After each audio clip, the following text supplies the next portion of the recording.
Pemirsa, warga Dusun Gampung Baru, Kecamatan Meraksa, Kota Banda Aceh melaksanakan kegiatan gotong royong menyambut Hari Raya Idul Adha 1440 Hijriah. Kegiatan diawali dengan pembersihan di rumah lingkungan masing-masing dan kemudian berlanjut ke masjid yang berada di dusun tersebut.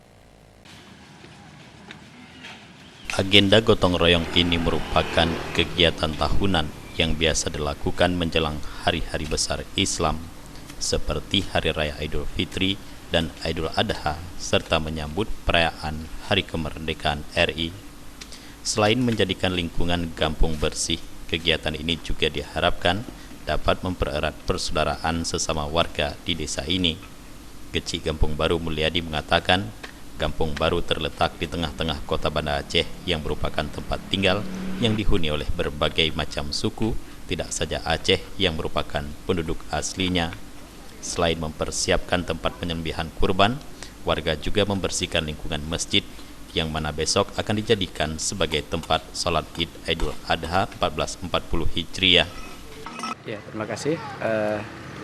Perlu kita ketahui bahwa di Kampung Baru setiap sebulan sekali kita rutin melaksanakan kegiatan gotong royong. Bahkan setiap kegiatan menjelang hari-hari besar Islam ataupun hari-hari raya Idul Fitri ataupun hari raya Idul Kurban, kita melaksanakan kegiatan pembersihan saluran-saluran drainase, pembersihan badan-badan jalan. Itu semua kita lakukan dalam rangka menjadikan Kampung Baru menjadi kampung yang bersih, indah dan nyaman. Sehingga pada saat pelaksanaan hari raya Idul Kurban ataupun Idul Adha, suasana Kampung Baru menjadi indah dan nyaman sehingga masyarakat bisa melaksanakan ibadah dengan baik.